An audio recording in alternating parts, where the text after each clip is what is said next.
Hello दोस्तों, आज की वीडियो में आप सभी का स्वागत है। तो आप आज ये सोच रहे होंगे कि आज मैंने ये फॉर्मल के साथ ये टाई क्यों पहना है। तो आज का टॉपिक ही कुछ ऐसा है कि मुझे ये पहनना पड़ा। तो आज हम देखने वाले हैं कॉर्पोरेट जो जॉब होता है उसमें आपको किन बातों का ध्यान रखना चाहिए। सबसे पहले आपको जब भी आप जॉब नहीं स्विच करते हैं तो आपको कुछ बातों का ध्यान रखना ज़रूरी है। जैसे कि जब भी आप ज्वाइन होते हैं तो आपको अपॉइंटमेंट लेटर लेना ज़रूरी है कंपनी से। बहुत से कंपनियां अपॉइंटमेंट लेटर नहीं देते अपने एम्प्लॉयज़ को, तो आपको अपॉइंटमेंट लेटर लेना ज़रूरी है। वो क्यों ज़रूरी है वो बाद में बताऊंगा, पहले आपको क्या ज़रूरी है वो बताने जा रहा हूँ। पहला तो अपॉइंटमेंट लेटर, बाद में आपको आपकी कंपनी कुछ कंपनी के सैलरी स्लिप्स ऑनलाइन पोर्टल पे उनके अवेलेबल होते हैं, तो आप इजीली लॉगिन करके डाउनलोड कर सकते हैं। लेकिन कुछ कंपनियों की ऑफलाइन होती है, मतलब उनके जो कंपनी का एचआर है उनसे बात करके आपको मंथली पे स्लिप लेना पड़ता है। और कुछ कंपनी तो ज्वाइन करते समय अपना यूआईएन नंबर पूछते हैं अपने एम्प्लॉयज़ को, जो न्यू कैंडिडेट है, या फिर ज्वाइन होने के बाद एम्प्लॉयज़ को पूछते हैं। तो उस टाइम पे आपको जो भी आपका एक्चुअल एक्सपीरियंस है ना वही आपको शेयर करना है। अगर आप कम ज़्यादा करोगे तो कंपनी आपके यूएन नंबर से आपकी पूरी सर्विस हिस्ट्री निकाल सकती है। और अगर आप जॉब स्विच करने वाले तो आपको अपना नोटिस पीरियड ज़रूर देखना है। नोटिस पीरियड कितना है, किस कंपनी का 15 दिन होता है, किसी कंपनी का 30 दिन, किसके 60 दिन होता है। अगर आपने वो नोटिस पीरियड सर्व नहीं किया है तो आपको कुछ डिफिकल्टीज का सामना करना पड़ सकता है। जैसे कि अगर आपने नोटिस पीरियड सर्व नहीं किया है तो आपकी 1 मंथ की बेसिक सैलरी कंपनी काट सकती है, यानी कि माइनस कर सकती है। आपकी जो फाइनल सेटलमेंट होती है उनमें से आपकी 1 मंथ की सैलरी कट कर सकती है कंपनी।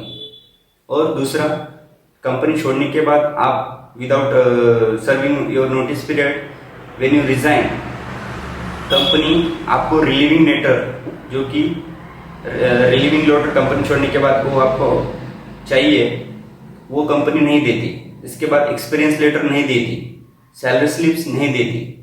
तो अगर आपने दूसरी कंपनी में आपका चल रहा है कुछ, मतलब इंटरव्यू दे रहे हो और आपको ज्वाइन होना है, किसी कंपनी का ऑफर लेटर मिल चुका है, तो आपको वहाँ पे बहुत सी कंपनियां डिमांड करती है कि आपका एक्सपीरियंस लेटर चाहिए, आपका अपॉइंटमेंट लेटर चाहिए। आपको अगर एक्चुअल वर्क एक्सपीरियंस है वो उनको वेरीफाई करना पड़ता है, इसलिए आपको अपॉइंटमेंट लेटर जरूरी होता है, सैलरी स्लिप जरूरी होती है।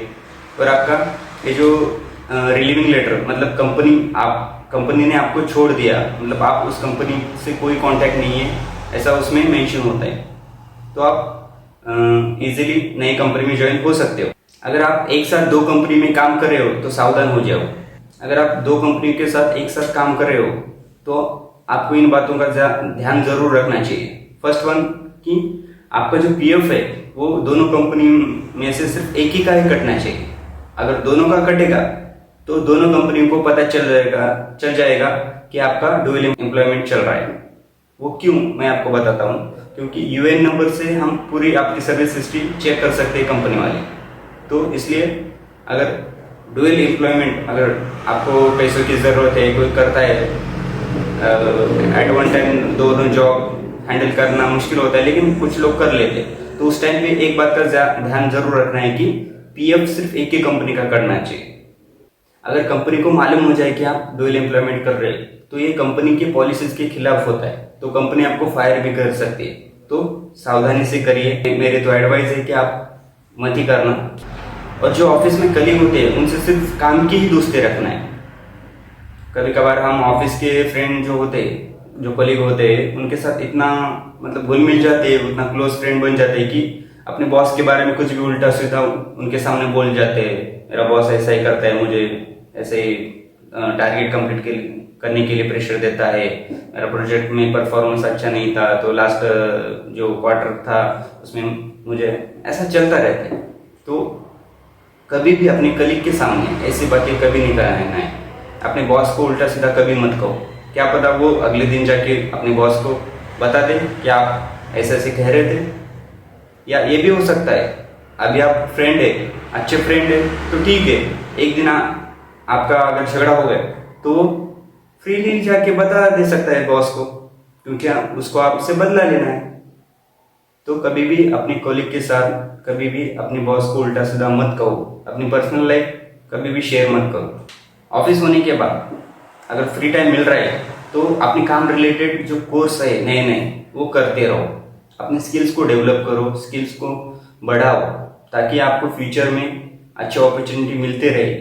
अगर आप अपनी जॉब स्विच करना चाहते हो तो अगली वाली कंपनी जो नेक्स्ट कंपनी जो हम ज्वाइन होना चाहते हैं तो उसके बारे में पूरा सर्च करो, वो कंपनी किस बेस पे है, वो उस कंपनी में कौन से प्रोजेक्ट चलते हैं, उस कंपनी की स्टेबिलिटी क्या है, मोस्ट इंपॉर्टेंट स्टेबिलिटी। क्योंकि आपको वहां जाकर सिर्फ 1-2 महीने के अंदर रिटर्न नहीं आना है या 1-2 साल के अंदर दूसरी और कंपनी सर्च नहीं करना है, आपको उसमें स्टेबिलिटी चाहिए। स्टेबिलिटी मतलब आपको लॉन्ग टर्म फ्यूचर देखना पड़ेगा उस कंपनी का, because most of the company क्या होती है वो ऐसे ही चलते रहते हैं, आपको थोड़ा परफॉर्मेंस नहीं आया तो आपको रिश्वत दे के निकाल सकते हैं। तो आपको स्टेबिलिटी देखना है, हाइक तो मिलती ही रहती है, सिर्फ पैसे के पीछे मत भागो, स्टेबिलिटी देखो। उस कंपनी में कितने एम्प्लॉयज नए ज्वाइन हो रहे हैं और कितने एम्प्लॉय छोड़ के जा रहे हैं, समझ आए मेरी बात। सिर्फ ज्वाइन हो रहे, फॉर एग्जाम्पल पकड़ो किसी कंपनी के हर 2-4 महीने में वैकेंसी निकलते रहती है। वैकेंसी निकलना अच्छी बात है, लेकिन बिहाइंड द सीन क्यों वैकेंसी निकलती है, उस कंपनी एक्सपांड हो रही है या पुरानी एम्प्लॉय छोड़ के जा रहे हैं, वो भी आपको देखना पड़ेगा। समझ आ रही मेरी बात। एंड कभी भी एक कंपनी के साथ लिमिट से ज्यादा लॉयल मत रहो। शायद ये आपको गलत लग सकता है, लेकिन मैं बोल रहा हूं on the basis of the fact. Company क्या आरसीबी की टीम नहीं कि आप विराट कोहली की तरह उसमें लॉयल्टी दिखा रहे हो। फॉर एग्जाम्पल मैं आपको समझाता हूँ। अगर आपने आज रिजाइन कर दिया तो रिजाइन करने के बाद 1 महीने के अंदर वो कंपनी आपका रिप्लेसमेंट ढूंढ के निकालेगी। कंपनी को मतलब इतना फर्क नहीं पड़ता आपकी जाने से। तो आप इतना भी लॉयल्टी मत दिखाओ कंपनी को, क्योंकि अगर लॉयल्टी दिखा रहे हो और दूसरे कंपनी से गोल्डन अपॉर्चुनिटी आ रही है तो आप जल्दी से स्विच करो। At the end you are working for the money, not for the charity. And जितना पैसा मिलता है ना उतना ही काम करो, क्योंकि क्या होता है कंपनी में अप्रेजल के टाइम बॉस तुम्हारा ये नहीं देखेगा कितना तुमने ओवर टाइम किया है, कितना तुमने हार्डवर्क किया है। वो सिर्फ क्या देखेगा, तुम्हारे फिगर्स क्या है, तुम्हारे सेल्स क्या है, तुम्हारे परफॉर्मेंस क्या है, तुम्हारा टारगेट अचीवमेंट हुआ या नहीं है। वो इसी के बेसिस पे आपका अप्रेजल करता है। Never ignore your family. Company के काम की वजह से अपनी फैमिली को कभी भी इग्नोर मत करना, क्योंकि तुम्हारे बुरे वक्त में तुम्हारी फैमिली ही तुम्हारा साथ देगी, कंपनी नहीं।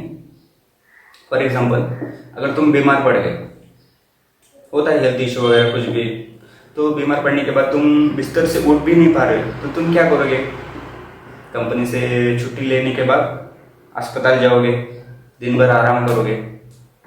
लेकिन इसमें क्या होता है, अगर तुम छुट्टी मांगोगे तो तुम्हारा बॉस क्या कहेगा, वो पहले तो सीधे से छुट्टी नहीं देगा। क्यों? क्योंकि उसको लगता है कि आप झूठ बोल रहे हो, आपका कोई हेल्थ इशू नहीं है, आप बीमार नहीं है। उसको लग रहा है आप छुट्टी लेकर कहीं बाहर फिरने जाओगे या दोस्तों के साथ पार्टी करोगे, लेकिन उसको क्या पता आप सच में बीमार हो। वो वेरीफाई करने लगता है आप सच में बीमार हो, फिर आपको एक्सप्लेन करना पड़ता है कि हाँ सर मेरा ऐसा ऐसा चल रहा है, मेरा हेल्थ इशू है, मेरा एक्सीडेंट हो गया है एक्सेट्रा। तो ये बातें समझ लो, ऐसा ऐसा होता है कॉर्पोरेट लाइफ में। तो इन बातों का अच्छे से ख्याल रखो। और कैसी लगी आज की वीडियो कमेंट में ज़रूर बताना। अगर ऐसे आपको कॉर्पोरेट लाइफ के बारे में कुछ ऐसे जानने में इंटरेस्ट है तो कमेंट में ज़रूर बताना, मैं अगली वीडियोस बनाते रहूँगा। और इस वीडियो को ज़रूर सब्सक्राइब करना, शेयर करना